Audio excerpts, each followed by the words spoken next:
Joining us now to review some of the headlines of today's newspapers from around the world is our Rise News analyst, Emmanuel Efeni, the great Malabite. Good morning, Ruben. Good morning, Good morning, Rufai. Good morning. Yes, we'll start the review with this day, Nigeria's newspaper of record. The lead story, rising cost of food. Federal government orders release of 102,000 tons of rice, maize, millet, Garri. To clamp down on hoarders of food items, may import commodities as last resort. Governors meet NSA, DSS over insecurity, food scarcity. Abbas to Nigerians, your cries haven't fallen on deaf ears. GNI advises federal government to address current hardship. Yesterday, the federal government moved to address the high cost of living, the high cost of food in the country, food items. And of course, the committee, the Special Presidential Committee on Food Intervention, headed by Chief of Staff to the President, Femi Gbajabiamila, after their 3-day meeting, came up yesterday with a number of decisions. And of course, the high point is what we have just reported, the ordering of the release of tons of rice, maize, millet, Garri. Yes, the presumption is that we have these items there in the silos somewhere in government strategic reserve. But the story also says that government may resort to importation of these commodities as a last resort because the situation is dire, and we just hope this is not one pronouncement that will just there in the air grab headlines and everybody will go to sleep. No, because the people are hungry. We've seen the people come out in Mina, in Kano, elsewhere, in Lagos, saying Ibing Power. And so this order must be one order that must be carried out.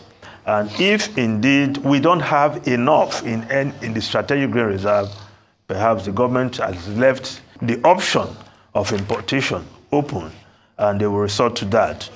But the situation is dire. Yes, this is ad hoc measure, but elsewhere, and what should be government strategy going forward? Because we still produce a lot of food in this country. What is the government doing?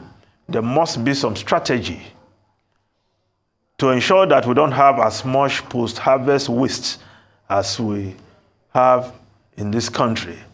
And that is why we have silos. If these silos are still functioning, the government buy in time of excess, times of harvest. You don't have to wait for there to be dire situation like this before government push something into the market. The strategy should be when prices are rising, because that is not the harvest period.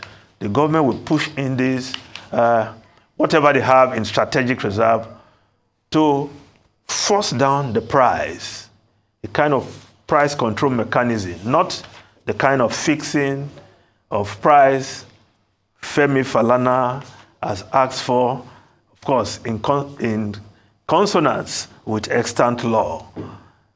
But other newspapers are also reporting this story. The Blueprint newspaper, as NLC issues 14-day ultimatum, Tinubu orders release of 102,000 metric tons of food items. Strike not in our interest. Federal government pleads with labor. The Nigerian Tribune also reported that story. Hardship, federal government orders release of 102 metric tons of rice, maize, Garri, millet. The New Telegraph newspaper also has that story. Hardship, federal government considers food importation, orders release of 102 metric tons of grains.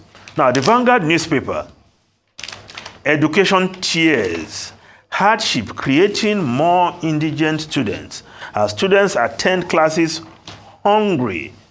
Students dropping out will exacerbate insecurity. ASU, NAPTAN, situation pathetic. National Association of Nigerian Students. We are taking steps to make life better, federal government. Well, students, Ruben, remember in those days, even in those good old days, we had people who were doing 0, 1, 0. Then imagine in these hard times, what students will be passing through. The government talked about... I made coupon for a whole semester then. It was 42 naira 50 kobo. 42 naira Ruben, 50 kobo. Don't allow the use of And we used to eat chicken and banana on Sundays. Ruben, I was a regular member of the first 11 at the cafeteria. 42 naira 50 kobo for a whole semester. Well, Ruben, don't allow the use of those were the days. Yes, yes, yes. Government was subsidizing university education. And we enjoyed it. Unfortunately, many of those who enjoyed that subsidy, they got into government and were behaving as if education is not for the poor. Yeah. Very unfortunate. So this story, on the front page of Vanguard, the government has been talking of this students' loan, set up the board, signed the law. Up till now, they've been putting forward the takeoff date. Because if that students' loan is operational, then some of these students will try to access this loan to also cushion the effect of this hardship they are facing. But Nigerians are resilient, but they should not take our resilience or the resilience of the Nigerian people for granted.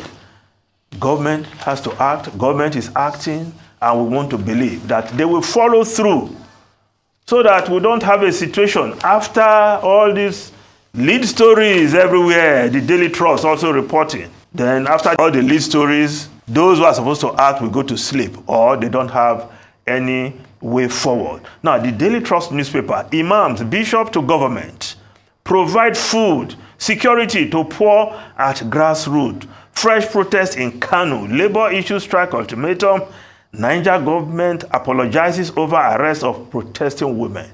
Yes, those women should be released. The government has done the right thing by apologizing to them. Their right to protest is guaranteed by the Constitution. To think that they were even protesting because they were hungry, their families are lacking in basic necessities, and you go and arrest such women. Well, the governor has apologized. I hope the women will accept the apologies, and those women should be released forthwith. Now, the Punch newspaper, 14-day strike notice. Federal government labor differ on aborted peace deal. Be patient. Nigeria cannot afford strike this time. Minister begs labor. 6 corporation, hunger, insecurity, wrecking Nigeria. NLC, TUC lament, say 14-day notice begins today. Well, people want to blame labor that, oh, they promise, sometimes they threaten strike only to pull out. But I want to also commend them that it's act of patriotism.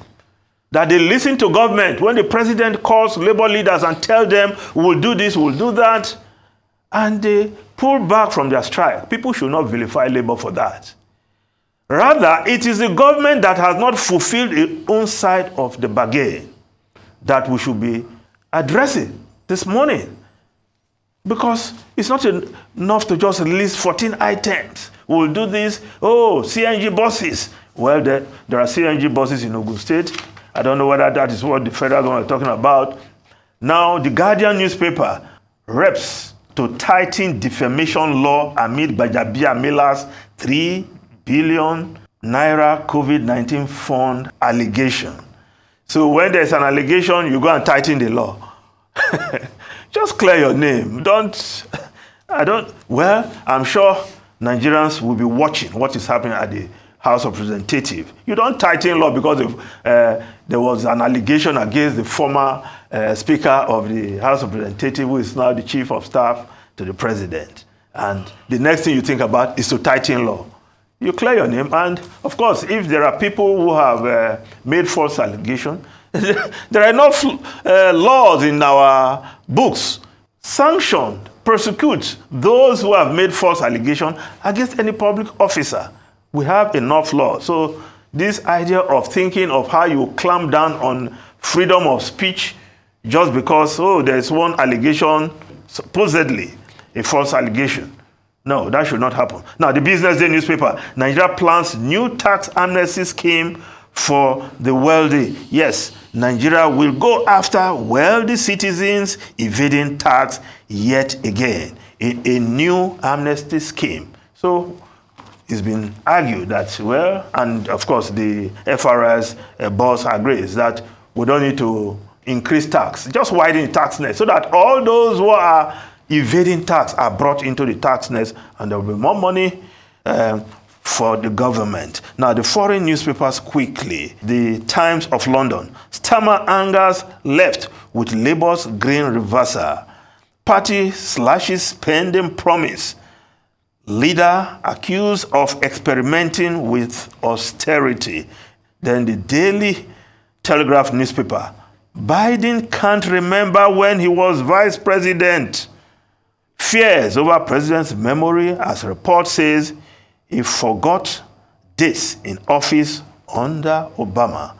Well, these issues, I'm sure one crazy presidential candidate will throw that up when the debates start in the U.S. Now, the Washington Post newspaper reporting Biden won't face charges in probe of classified files. Also on the front page of the Washington Post. Supreme Court likely to keep Trump on ballot because the word out there is that the Supreme Court likely to weigh in on the Constitution as regards states trying to bar Trump from contesting. Ruben and Rufai. On Biden, I mean, do the Democrats, do they have an alternative? I doubt if they have an alternative. I mean, President Biden is 81 years old. I guess at the end of the day, what will be said following that report, and as some people are already saying, is that, well, this is an elderly man, a senior citizen, who has memory problems. But the memory problem has become so recurrent that I don't know whether it will have any effect with the voter. On Sunday, President Biden was speaking somewhere. He was referring to Mitterrand of Germany. And then he quickly corrected himself. He said, oh, Mitterrand of France. I mean France. Meanwhile, no, that's a slip of tongue. He wanted to refer to Emmanuel Macron of France, who is the man in charge in France. But before then, at a fundraiser, he also said he was discussing with Helmut Kohl at the G7 summit in Cornwall in 2023. The last time Helmut Kohl was Chancellor of Germany was in 1978, and he died since 2017. What he had in mind was Angela Merkel, right? Who was still Chancellor, the most immediate past Chancellor of Germany. So, but I mean, it's not, he's an elderly man, so it's probably, you know, in the nature of elderly men to have memory issues. But clearly, you know, he's a presumptive already candidate of the Democratic Party. Maybe the progress that has been made with the economy and inflation coming down will stand in the good stead of the Democrats as they go to the polls. That's that. Now, this issue of people dying when watching football, we mentioned it when we were chatting with Aaron. I think we should reiterate it again. Ahead of the final. I deliberately avoided that story. But it's in the front pages. I've seen it here. It's front page of this. Anybody that is on any medication should please, before they watch the final on Sunday, use their medication. There's also something doctors call CPR. Maybe when people watch in groups, or maybe some of these viewing centers, you know, this Lagos State government has viewing centers. Some corporate bodies like Nigerian breweries have viewing centers. At those viewing centers, I think doctors, paramedics should be provided. People who are watching in the comfort of their homes. No, we should provide medics for everybody. Yes, so that if anybody slumps, at least they can provide basic, you know, CPR, they call it. Maybe some people, it will be possible to revive them. It's good to enjoy football, but also we must pay attention to the health implications. Ruben, let me recall, yes. When we won the gold, Atlanta 96 gold.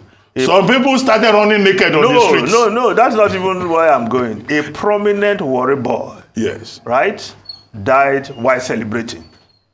When we scored the winning goal, he just dived on the floor, rolling, celebrating. They thought the celebration was on. The guy passed away. So, people, if you know you cannot take it, please, just wait. We'll tell you the result. That's my own recommendation. Okay. Okay? Anyway, people should just be careful. Thank you very much, Emmanuel.